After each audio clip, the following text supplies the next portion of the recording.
Welcome back. This is the course on digital circuit, and in this lecture we will look at counters, specifically synchronous counters.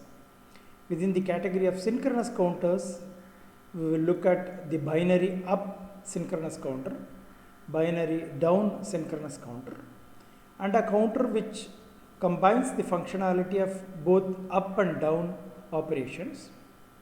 We will also look at a counter which can not only do an up counting operation, but can also load data bits in parallel. So, first we need to distinguish between synchronous counters and asynchronous counters. Asynchronous counters or ripple counters are the one which have a design principle in which all the flip-flops which stores the different bits of the counters are usually in the toggle mode. But the clock input that are given to different flip-flops differ, and they are derived in such a manner that the clock will come only at those counts in which the bits will change when we progress to the next count. So different clocks go to different flip-flops when we talk about the asynchronous counters, whereas the input, whether it is the T input or JK input to the different flip-flops, for all the flip-flops remain the same within the circuit design. Coming to the synchronous counters, all flip-flops in a synchronous counter based design have the same clock, which means all of them will change during the same clock translation, and therefore they are synchronous and they are therefore safer in their operations. Then the clock can either be a positive edge triggered or a negative edge triggered one. That will not affect the functionality of a synchronous counter. Unlike in the case of an asynchronous counters, based on whether the clock is positive or a negative edge triggered, you may have either the up or down operations. That will not be the case for the synchronous counters. Next, the input values given to the inputs controlling the flip-flop are derived appropriately for the synchronous counters. The condition applied being the inputs decide whether the flip-flop has to change or not when the counter is in a given count or state. So these are the broad differences between the synchronous and asynchronous counters. Before getting into the synchronous counter design, we will have a quick look at the asynchronous counter or ripple counter, so that the distinction will become clear. We have already looked at these counter based design in the previous lectures. Here is a circuitry which will be a slightly different nature to what we have already looked at. It's a 4-bit counter, ripple counter, and they operate in the toggle mode. So there is a common reset that can be used, reset bar that can be used to clear all the flip-flops. We have 4 bits. The bits are denoted as A0, A1, A2, A3. A0 being the least significant bit and A3 being the most significant bit. This is the flip-flop that stores the A0 bit, and the A3 bit is stored in this flip-flop. And as you see here, they all operate in toggle mode, so they are all T flip-flops. The T input of all these flip-flops are being tied together, and it is tied to logic 1. So they all operate in the toggle mode. Then the clock or the count control, which has to decide whether the counter has to count or not, is the one that is given to the clock of the least significant bit, that is A0. So whenever there is an clock pulse or a count pulse, A0 bit will toggle. Then the clock for A1 is nothing but the A0 bit. Whenever there is a negative edge in A0, then A1 will toggle. So A0 is used as the clock and given to the T flip-flop, the negative edge triggered T flip-flop that stores the A1 bit. And A1 is the one which generates the clock for the negative edge triggered T flip-flop that stores the A2 bit and so on. Similarly, A2 is the clock for the A3 bit. So the previous least significant bit is the one which is used to generate the clock, used as the clock for the flip-flop storing the next higher significant bit. This circuit and this circuit are one and the same, excepting for the fact that the realization of the T flip-flop differs. Here we have directly used a T flip-flop and tied the input to the 1. Here we have used D flip-flop but configured it permanently in the T mode. That is, the D input of these flip-flops are taken from the Q bar output of the corresponding flip-flop. So when this bit that is stored is 1, Q will be 1, Q bar will be 0, and 0 is the one which will go back and get stored when a clock transition occurs. So essentially they are all T flip-flop. Now let us look at how the synchronous up counter will have a design which is different from that of this ripple counter. So here we have a synchronous up counter, again a 4-bit synchronous up counter. So from, if you recall the principle governing the design of the synchronous counters, all flip-flops get the same clock. So here we are using 4 flip-flop to store 4 bits, the bits being Q0, Q1, Q2 and Q3 here, and Q0 being the least significant bit and Q3 being the most significant bit. That is, this bit is the LSB, this flip-flop stores the LSB, this flip-flop stores the MSB, and as you could see that there is a clock generator that generates the clock which is given to the clock input of all these flip-flops. Incidentally, all these flip-flops are positive edge triggered flip-flop, but as you would see that even if you have used a negative edge triggered flip-flop, rest of the circuit remains the same. It will still can be used for up counting.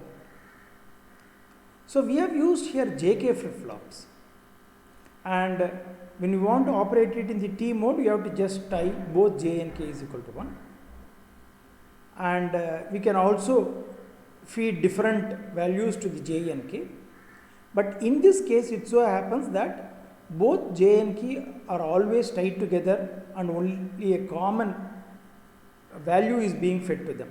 So essentially they are all T flip-flops. As you would see here, these two JK are tied together. Here also these two JK are tied together, here and here. But the value that is given to these JK inputs of different flip-flops are different. For example, for this MSB bit flip-flop, this AND gate, this circuitry generates the input to the JK flip-flop. Now let us look at the condition that has to ensure that these flip-flops operate correctly as we go through the count. So it is an up counter, 4-bit up counter. The count sequence through which we want to go through are given here. So if you are in a count with a binary numerical value 0, that is 0, 0, 0, 0, the next count has to be 0, 0, 0, 1. And from 1 we have to go to 2, 2 to 3 and so on.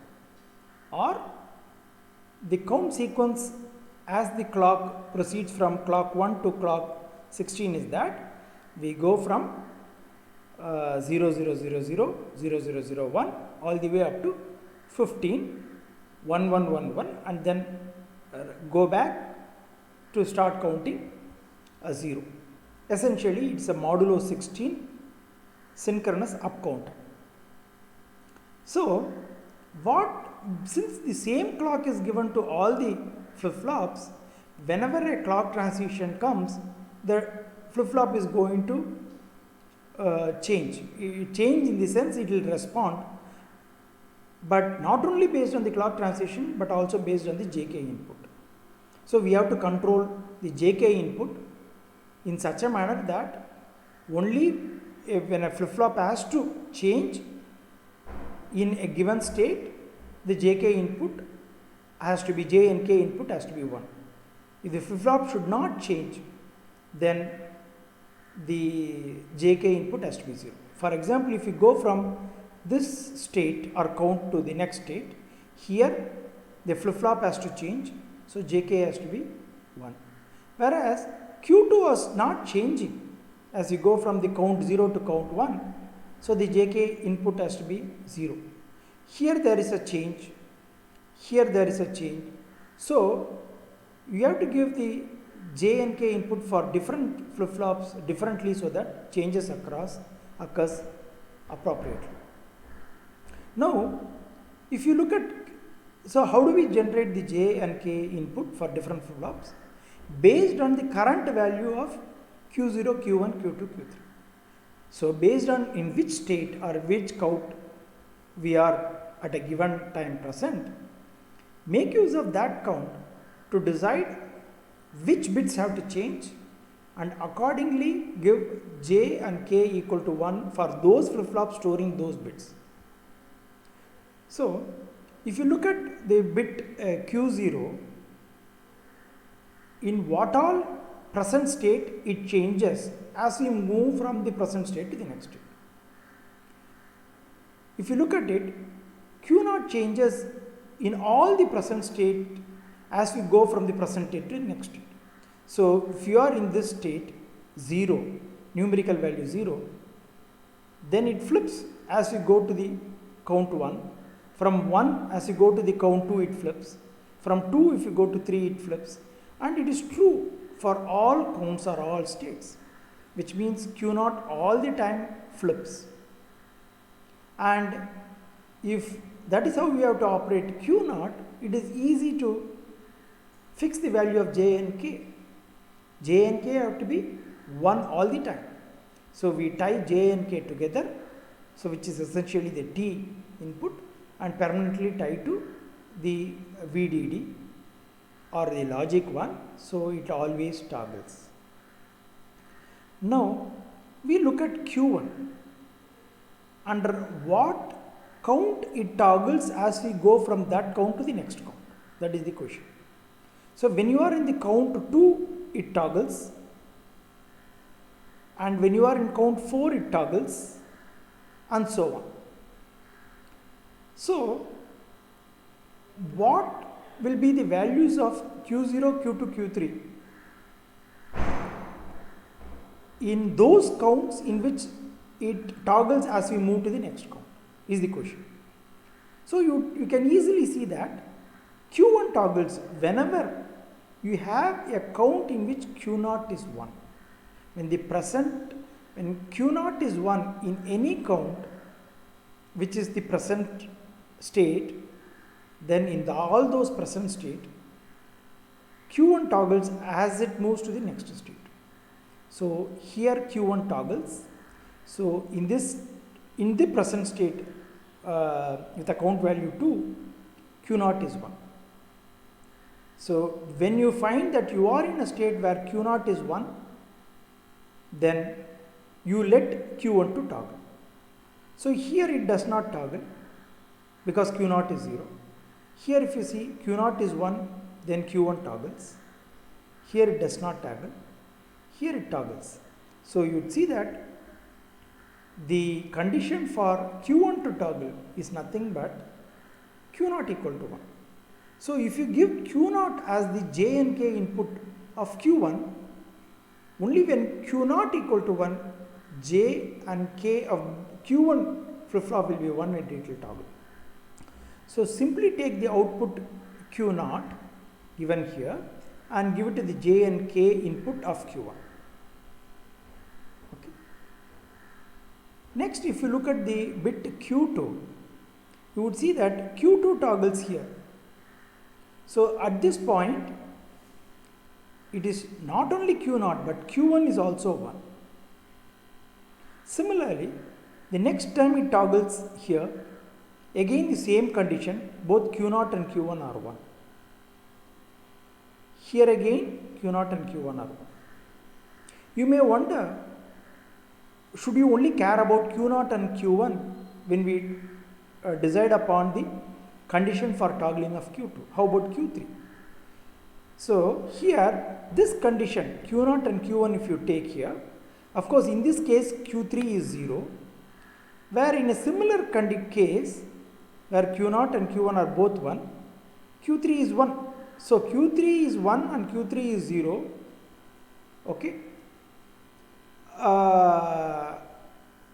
For both these two cases for which Q2 toggles, where the only prevailing condition is Q0 equal to Q1 is equal to 1. So the higher significant bit is not really playing a role. So the condition for Q2 to toggle is that Q0 equal to 1, Q1 is equal to 1. So if you AND Q0 and Q1, you will get the condition or signal that can be used to control the J and K input of Q2.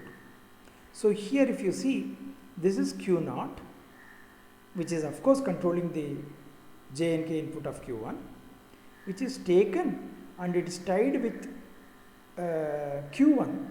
So this Q0 and Q1 are being ANDed together, and that controls the J and K input of the Q2. Okay. So when it comes to Q3, here it toggles 1, and at this point when you go back, that also it toggles.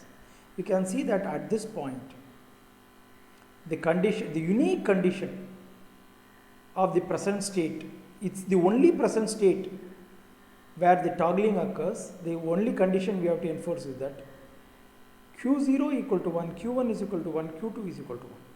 That also occurs here. In general, we can write down a condition for any given bit to toggle in an up counter of a synchronous counter design for any number of bits, whether it is an 8-bit counter or a 16-bit counter and so on.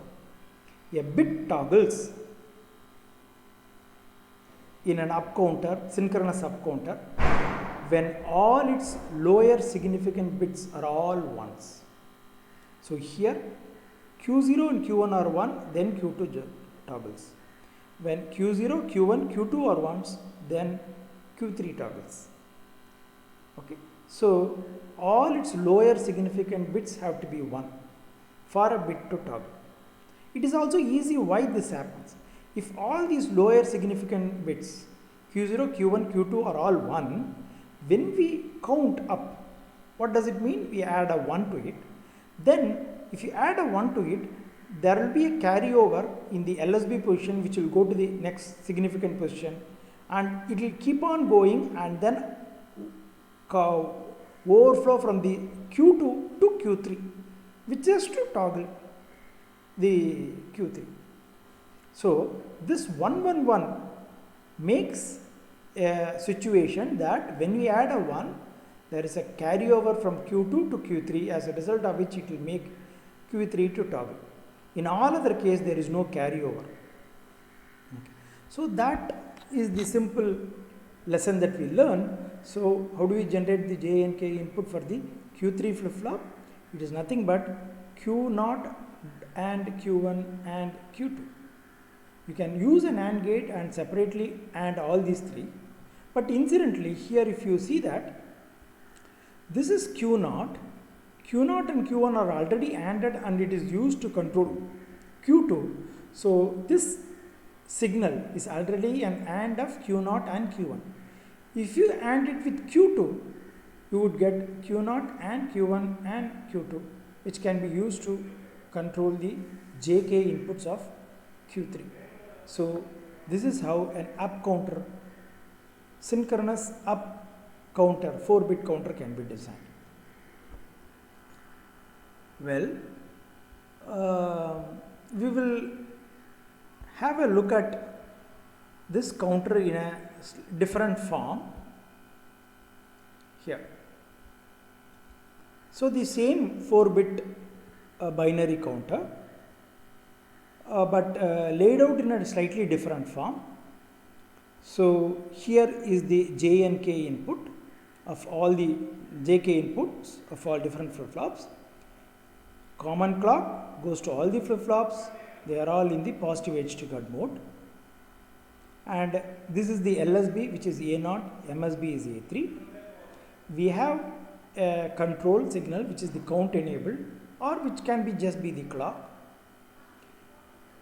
This count enabled, if it is 0, then you would see that J and K inputs of this flip-flop is 0, and because it is ANDed, this flip-flop also will get JK is equal to 0, it will not change, and this 0 here goes along this chain of AND gates and disables all the other changes, and all the flip-flops will get J and K as zeros only. So none of the flip-flops will change. Well, if count is equal to 1, what will happen? This flip-flop will now in toggle mode, and whenever in all clock transitions, sorry, this is not a clock, this is only a count enabled. Whenever there is a clock, this will toggle. And how do we control the JK input of the A1 flip-flop? It is simply the A0, A0 is the condition, but count enable should also be there. So you add count enable and A0 and give it as the pulse controlling, the signal controlling JK of A1. For A2 it is A0 and A1. In addition, we will also put the condition count enable. So count enable A0 A1 is the one which controls the J and K of A2. For A3 it is count enable A0, A1 and A2. But we don't use a 4-input AND gate here, because this is already count enable and A0, which is simply ANDed with A1 to get here, which is count enable and A0 and A1, which can again be ANDed with A2 to get the desired input for the A3 one. So this is the binary synchronous binary counter. Now when we want to design a down counter, synchronous 4-bit down counter, how do we do it? Well, again there is a 4 flip-flops all in JK mode of operation. Same clock goes to all the flip-flops, and we have to again decide how the input for the J and K of all the flip-flops have to be decided. For that we will look at the state table. So these are the count, and the way we want count to happen is count backwards or downwards from the numerical value. Suppose you are on the count 15, you have to go to 14, 13, 12 and so on.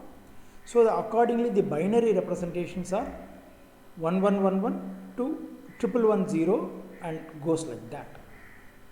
Well, now if you are in the count 1111, when you go down in the count, what happens to Q0? It toggles. Similarly, from this count again it toggles. So you can see that in all the counts, whenever in all the present states, whatever may be the present state, Q0 always toggles.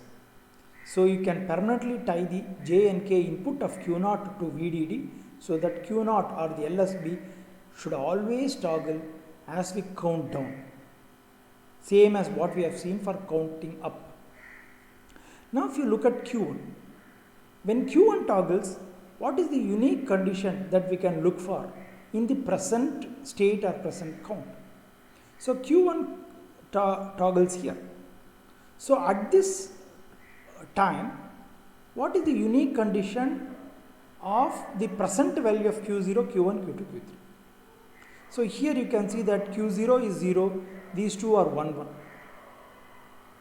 But we want to simplify. If you would have normally used this and a K-map and you would have put and you would have derived a simplified one.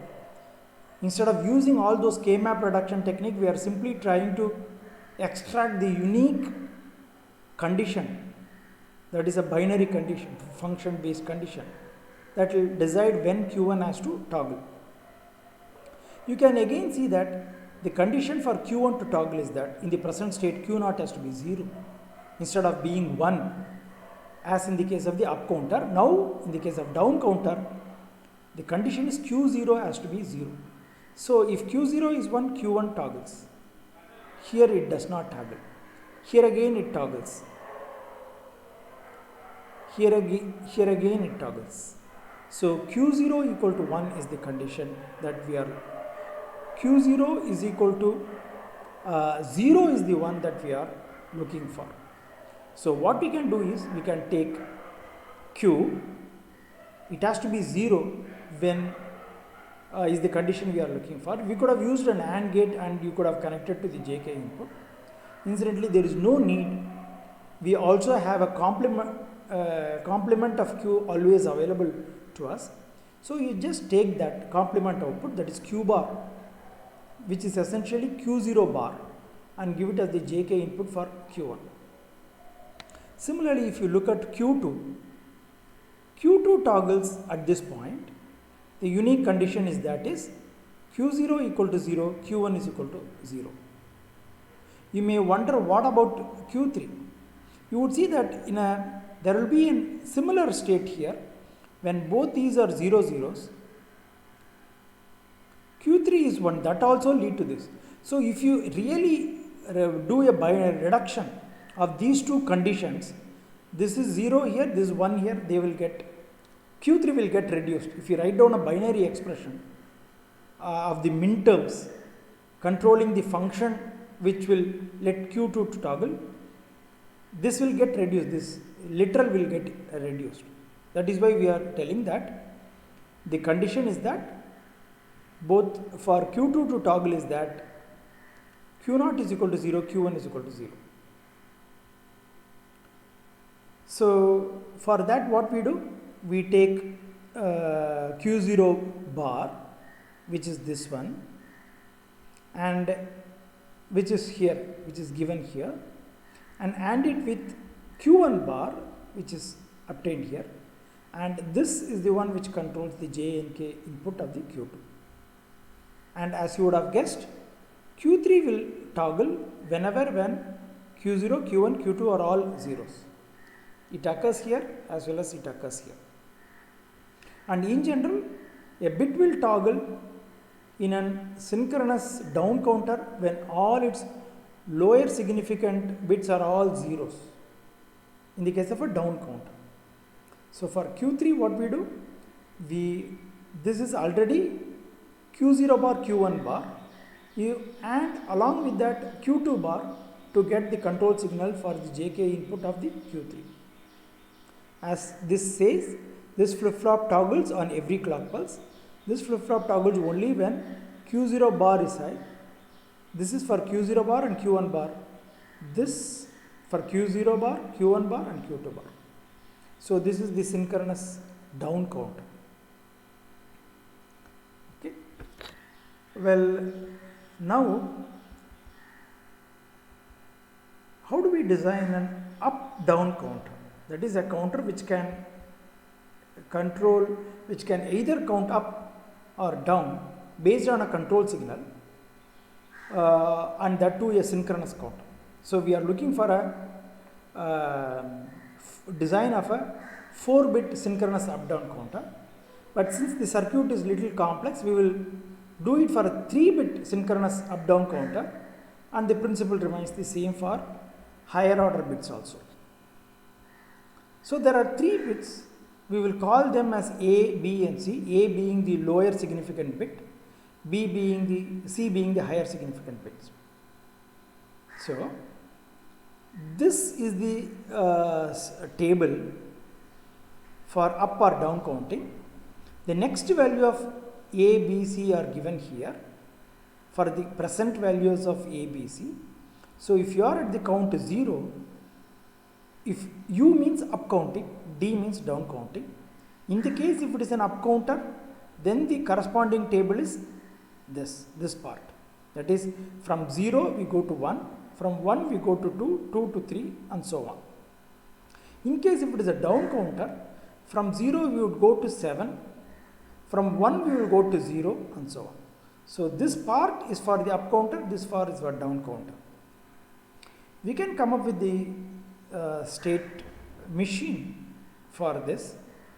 So this is one in which there is no specific input or output. There are 8 states. States are numbered within these nodes 0, 1, 2, 3 and so on. We used to control inputs U and D. U means we have to count up, D means we have to count down. So if U is set as 1, D is equal to 0, then this will keep counting up. We will go from 0 to 1, 1 to 2, 2 to 3. It will go like this in the clockwise direction. If on the other hand U is 0 and D is 1, it will go into the counterclockwise direction like this. Note that any time we can change U and D, but it so happens that in this specific design only one of them has to be 1. If both are zeros, of course there won't be any counting at all. We will see that both should not be 1 at the same time. We will later look at a design where that condition will also be taken care of. So for 3 clock pulses you can keep U is equal to 1 and D is equal to 0, in which case you will go from 0 to 1 to 2 and 3, and suddenly if you change D equal to 1 and U is equal to 0, you will go from 3 to 2 and so on. So based on D and U, you can manipulate count up or count down in any possible manner. So look at this design. So we are using here D flip-flop, but again operated it in the toggle mode. How? See, if you take the current Q output of a flip-flop and exclusive OR it with one input called as the T input, then whenever T is equal to 1 it will toggle. What is exclusive OR operation? When this input is 0, then whatever the bit that you feed in, the same bit will come here. But if one of the input to the exclusive OR is 1, the other bit is being flipped before coming out. So you will flip the bit here. So this is, you can treat it as the T input. If it is 0, it doesn't toggle. If it is 1, it toggles. So we have to control essentially these one. They are the T input for this toggle input. The same clock goes to all of them. Of course, it is shown separately because to make the diagram neater. Otherwise, there will be a line which will cut across all these diagram. Next, so here you would see that as far as the LSB is considered, it has to toggle all the time. That's very obvious by now. So you just OR U and D and feed it as the T input for the LSB. Whether U is 1 or D is 1, the LSB toggles. And how about the bit more significant than the LSB? That is the B bit. So what we saw is that is, for the control input to the toggle T input, we have to use the normal output of a flip-flop. That is, A is the one which will control the upcounting operation of B. So you would see that when U is 1, D is 0, this is disabled, you enable this. So this input is the one which will go here and act as a toggle input. So what do? We are actually deriving it from A. So when A is equal to 1, then if you give it, then it will be an up counter. Similarly, if you look at this bit C, okay, for an up counting operation, when C has to toggle, both A and B has to be 1 1. So the condition for that is A and B. So here we have, this is A line and it is ANDed with this B line, and when up is 1, of course down is 0, then you will see that this will be given and it will toggle. So for the case of up counting, we will be tapping from A and B and C and hierarchically ANDing the previous bits and using it to control the toggle input of the next significant bit. Well, for the down counter, all U is 0 in all the cases. And what do we do in these gates? If you look at it, we essentially use the A bar and B bar for that. A bar is the one which is being used and given and ANDed with D, and it controls the T input. And for here it is A bar and B bar. So this is the A bar and this is the B bar. A bar and B bar, and if down is 1, then this is being controlled.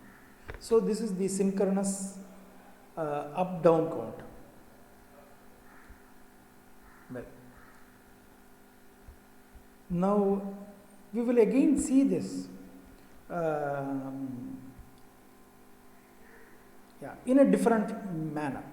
So here is a case where we have used the two control lines up and down, but we have taken care of the condition that only one of them has to be 1 at a time. We will see how it works. So we have 4 flip-flops, all of them in the toggle mode. The clock is the same for all of them. Single clock drives all the flip-flops. Now look at the case when up is 1 and down is 0. So when the down is 0 means, then this AND gate puts a 0 on this line. As a result of it, this here also there will be a 0, here there will be a 0, here there will be a 0. So you have a chain of control on this side of the AND gates are all disabled whenever down is 0. What is this AND gates doing? They are all successively ANDing the complement Q bar output of these flip-flops. This gate is complement the A bar. This is A0 bar is being ANDed, and then further it is ANDed with the A1 bar, and then further with the A2 bar. So all these chain of this one are being disabled when down is 0. On the other hand, when down is 1, all these will be enabled, and they are the one which will be used and control this T input. Okay. Whereas when we look at the up, when down is 0, okay, this is disabled, whereas for the up is 1, so it enables this chain. So here what happens is that up is 1 and there will be a 0 here, again there will be a 0 here, this is disabled. So what we will do is this will always set this flip-flop in the toggle mode, it will always toggle. Then it enables this AND gate, which is basically ANDing A0, which means A0 will be the one which will control the T input of A1, and therefore it will be an up counting. It is further ANDed with A1 here and further with A2 here, and therefore it is an up operation because we are ANDing successively A0, A1, A2. But only the important thing is that when both up and down are both 1 1, then up is 1, therefore there is a 0 here. Even though down is 1, this becomes 0, it will suppress the down chain of AND gates. Whereas the up chain will be 1, which means when both up and down are 1, up takes the precedence and the counter will still be an up counter. So this is a slight safety measure we take care of it, so that by accident if both up and down are 1, the up takes the precedence. Okay. And finally, now we can look at a counter which can either do an up counting operation or it can do a parallel load operation. So you would look at this diagram. Again, first we come up with a block diagram of what functionality we want. So let me slightly zoom it and only enlarge this part. Let me see whether it will fit within the slide. So here you have got the clear and clock, and here we have two control signals, count and load. When count is 1, we want it to act as an up counter. When load is 1, we want a parallel load operation to be happening. So it's a 4-bit binary counter. The data to be loaded parallelly is given by this bus. Note it's a bus with 4 lines, that is why this symbol indicates. The value 4 output bits can be read out using this one. And the clock is here. Clear, okay. Now we will look at this. Yeah, now it will be better. So you have got 4 JK flip-flops, and then the same clock goes to all of them. So it is a synchronous counter. There is a clear bar signal that goes to the clear bar input of all these flip-flops. So all of them can be cleared at any time. The outputs A0, A1, A2, A3 can be taken out and read any time. Then let's look at a case where the load is 0 and count is 1, which means we have to perform a count operation. When the count is 1, we will see that this load is 0, means there will be a 1 here, there will be a 0 here. A 1 here along with this count will only make a 1 here. So this path is enabled, whereas this path will be disabled. So there will be a 0 here, which will put a 0 to the input of all these AND gates. They will all output a 0 only. So from these points and this point, all will be 0. So in all these OR gates, it's the lower, this line is the one which is enabled when count is 1 and load is 0. Okay. So therefore these tapping point, okay, enable the these are the one which is made 1. So what happens? Let us see.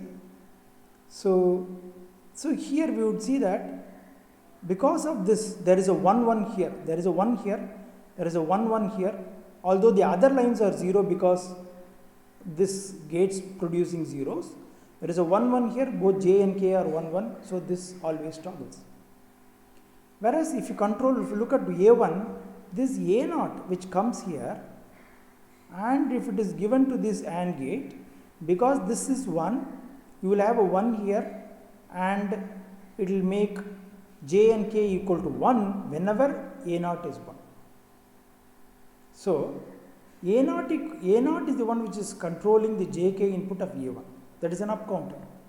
Similarly, coming to A2, here we are, so here is A0, which is A0 is coming here. If you look at this one, A1 is coming here, and here A2 will be coming. So this is A0, A1, A2, and this is the count enabled line. There are 4 lines: count, A0, A1, A2. So here all are being ANDed together and given to the JK input of A3, and therefore it will perform a count operation, up count operation. Now all of them can be, along with that, if you count, you can give it a control line C output. If you want to extend this logic to more bits, you can connect it to the higher order bits. Instead of 4 bits, we want a 5th bit, this can be used for that. For extending this unit to cascading with other units, we can use this control. On the other hand, when count is 0, this line is 0 and therefore these gates will not work, and whereas load is 1, okay, so again this line will be 1. What it does is it enables all these AND gates. What these gates do, if you take, it takes I0 and I0 bar. This I0 is given finally to the J input of A0 and I0 bar is given to the K input of A0. So we have a value I0, we want to store it here. The same I0 is given to the J input, its complement is given to the K input, which means that based on the value of I0, the same I0 bit will be getting stored here. If I0 is 1, it will be in a set mode, J is equal to 1, K is equal to 0, set mode. If I0 is 0, J is 0, K is equal to 1, it will be in reset mode. So I0 will be loaded in this one, I1 will be loaded in this and so on. So it will be a parallel load operation.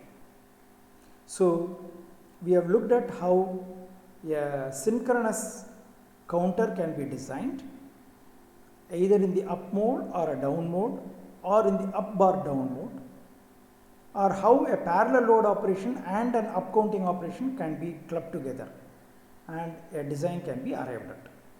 In the next lecture, we will look at BCD counters and some other counter based design which can be used to generate timing diagrams. So we will stop at this point. Thank you.